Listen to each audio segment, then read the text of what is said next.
Rampart would have been my last choice, but they sent me there. I'll tell you my experience. I worked the Rampart gang unit right after the crash scandal. This is the Oh, Rafael Perez scandal. Well, in the late 90s, there was an officer, Rafael Perez. yeah. And he worked the Rampart crash. And there was a number of LAPD officers committing bank robberies off duty. Rafael Perez was stealing pounds of cocaine out of evidence lockup and selling it on the street for personal financial gain. They were involved in on-duty shootings and planting guns. They were unjustified shootings. And there were over 106 cases that were overturned and people were released from prison because they were bogus charges and they officers had lied. So it was the most egregious corruption in law enforcement that you could imagine was with the LAPD. And as a result of that, we had to go under a DOJ, Department of Justice, federal consent decree.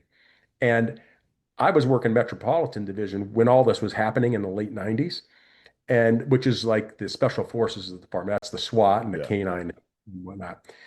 Then I promoted. When you promote, you get to put in a wish list. You give 3 stations that you'd like to go to. At the time, there was 18 divisions, geographic divisions. Rampart would have been my last choice, but they sent me there. It was Oh, because they were creating a new leadership team yeah. to weed out They wanted to the shake everything up. and create a whole new culture in that division. And I was selected to be part of that. And then they put me in charge of the gang enforcement detail. They disbanded all the crash units citywide, and then they replaced them with the gang enforcement detail, which had an entirely different structure of accountability in regards to a chain of command.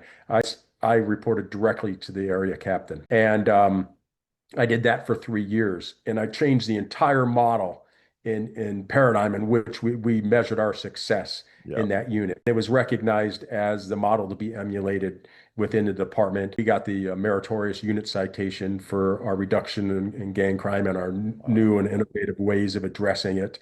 Um, and William Bratton was our chief at the time, and he recognized my success there. And then I ended up going and working for him.